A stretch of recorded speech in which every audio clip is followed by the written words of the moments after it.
자, 오래 기다리셨습니다. 8시 35분이 되어서 이제 본격적으로 프로그램 시작하도록 하겠습니다. 5하 러너들을 위한 언택트 러닝 강의 제2강. 먼저 목차부터 살펴보고 시작할게요. 자, 오늘의 강의 순서는 1교시 우리 동네 러닝 코스 만들기 미션 소개. 요 파트를 이제 성현 멘토님께서 진행해 주실 거고, 그 다음에 이제 우리 동네 추천 코스, 예시도 되겠죠. 우리 동네 추천 코스를 우리 하늘 멘토님 그리고 수정 멘토님께서 이제 진행해 주시겠습니다. 그 다음에 이제 5분 정도 이제 중간 정비하고 휴식 시간 가지고, 그 뒤에 3교시 이제 아침에 공지드린 바와 같이 신청해 주신 그런 내용 제가 다 썸머리해서 훈련 피드백이랑 Q&A 시간 가질 테고, 그 다음에 또 중간 휴식이 있습니다. 그리고 마지막으로 우리 재성 멘토님께서 진행하는 러너를 위한 감성 힐링 수업, 또 오늘 많이 준비해 주셨는데 기대해 주시면 좋겠어요. 자, 이제 1교시 바로 시작할 텐데, 성현 멘토님 마이크 열어주시면 되겠습니다. 네, 안녕하십니까. 제 목소리 잘 들리시나요? 네, 잘 들립니다. 네. 자, 3주차 우리 동네 러닝 코스 만들기를 맡게 된 멘토 김성현입니다. 이거를 준비하게 된 계기는 우리가 늘 알고 있는 장소 광화문이나 반포대교, 홍제초, 연트, 잠보, 남산 한강 말고도 우리 동네에서 뛰는 즐거움을 느끼고 또 그러면서 새로운 즐거움, 눈의 즐거움을 느껴보고자 동네 코스를 하는 방법 팁을 준비해봤습니다. 예, 다음 보시면 제가 생각하는 이제 러닝 코스 만들기 팁은 첫 번째로 우리 동네에서 자주 가는 곳, 그래서 특징적으로 공원이나 특정 건물, 지하철역이고요.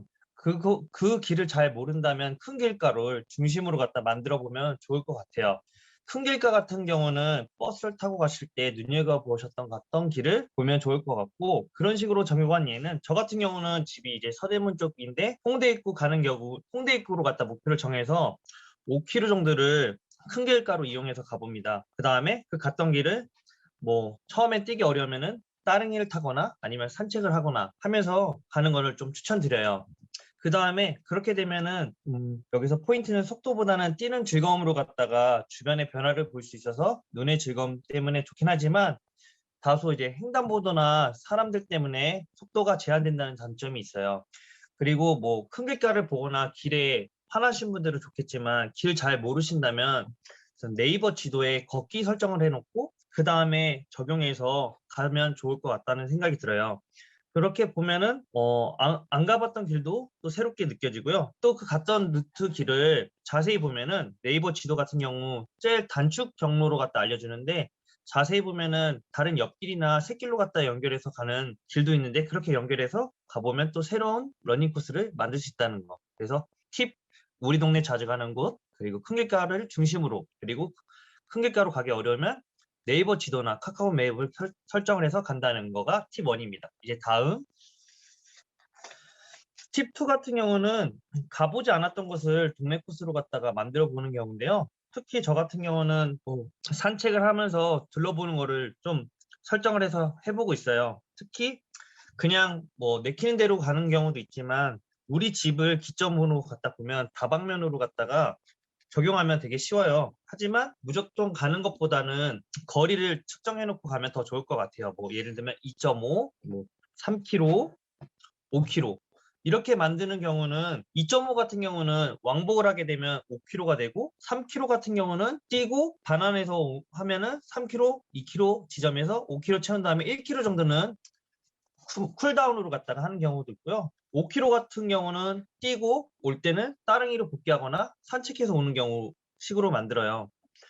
하지만 이런 것들이 거리로 갔다 했을 때 좋지만 또 눈여겨봐야 할 것들은 차량 그리고 사람이 많은지 그리고 어필이 있는지 그리고 직선거리 장애물들을 고려해야 한다는 것들이 꼭 필요하다고 저는 생각이 들어요. 그래서 러닝 코스 만들기 팁 2에서는 평소 가보지 않은 곳을 적용하되 그냥 가는 것보다 산책해서 가고 그 다음에 거리를 정해놓고 거리를 정하는 거는 우리 집 기점으로 갔다가 코스를 다방면 적용하면 좋을 것 같고 그 갔을 때 차량이나 인파 유무 여러 가지들 고려해서 러닝 코스를 만들어 본다는 게 팁 2의 정의입니다. 그 다음 그 사례로 갔다가 보시면은 저 같은 경우는 가민 시계를 적용하는데요. 국내 사례 같은 경우는 제가 작년도 청산도 갔을 때인데요. 지도상으로 봤을 때는 분명히 직선인 줄 알았는데 옆에 보시면 고도 같은 경우가 되게 높은데요. 그래서 지도상으로 막상 직선이었지만 고도, 어필이 있어서 놀랬다는 점. 이런 것들이 이제 지도의 변수라는 거가 있어서 꼭 지도를 믿지 않으셔도 좋다는 거. 그래서 저는 산책한 다음에 러닝 코스를 짜는 게 좋을 것 같아요. 저 여행 갔을 때 저렇게 하는 경우는 숙소를 기점으로 갔다가 뛰었던 것이라서 익숙해서인지 그 지역에 대해서 편안해지고 어디를 다시 다녔을 때도 헤매지 않는다는 점이 좀 좋아요. 그리고 운동이 된다는 거. 그런 점으로 이제 다음 사례 보면은 해외 사례 같은 경우도 감이 좋죠.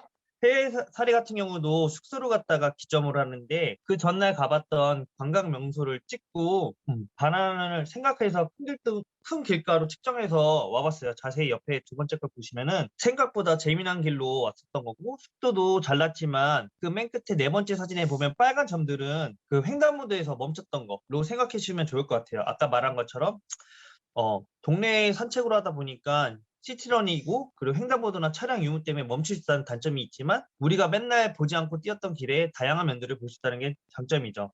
그래서 꼭 가미니뿐만 아니라 NRC나 그리고 스트라바 그리고 갤럭시의 헬스 같은 경우에 보면은 걷기나 뛰기 모드로 했을 때 저렇게 고도나 그리고 멈췄던 것들에 대한 회전수도 볼 수 있으니까 적용하시면 좋을 것 같고요. 팁을 드리자면은 지금은 뭐 해외여행을 못 가지만 국내 여행 같은 경우는 네이버 지도랑 다음 지도를 활용하면 되지만 해외 지도는 구글 지도로 갖다가 설정하셔서 하는 거를 전 추천드립니다. 그래서 지금 제가 알려드린 팁 1이랑 팁 2 그리고 국내 사례, 해외 사례를 보면서 간단하게 설명드렸는데요. 그 다음 걸 보자면 저희의 이제 주간 미션 안내예요. 그래서 이지 레벨, 블루 레벨로 같은 경우는 3km 러닝 코스 만들기, 레드 레벨은 5km 러닝 코스 만들기로 설정했는데요. 이 러닝 코스들은 무작정 뛰는 코스보다 특정한 포인트를 섞어주는 러닝 코스 만들기예요. 예를 들면 뭐 만나는 커피를 위한 러닝 코스, 아니면 만나는 음식점을 향해 뛰어 돌아오는 곳, 그리고 특정한 장소를 볼 수 있는 풍경, 그리고 뭐 어필, 빌드업, 스피드런, 특정한 포인트를 섞어주시면 좋을 것 같아요. 많이들 뭐 홍제천도 많이 걷겠지만 이번 미션을 통해서 동네나 다양한 점으로 갔다가 무조건 뛰는 것보다 동네의 관심과 그리고 다양한 점들로 러닝의 즐거움과 새로움의 즐거움을 좀 느꼈으면 좋겠습니다. 그래서 이 미션 할 때 제일 포인트들은 인증샷처럼 나중에 올려주실 때 제가 아까 올려드렸던 것처럼 지도상에 클릭하면 GPS 흔적이 있어요. 그 흔적을 갖다가 같이 추천하는 이유와 달아주시면 더 좋을 것 같습니다. 저는 여기까지 마치겠습니다. 그 다음은 이제 하늘 멘토님의 또 추천 코스를 듣겠습니다. 아예 성현 멘토님 수고 많으셨습니다. 하늘 멘토님 이제 마이크 열어주시고요.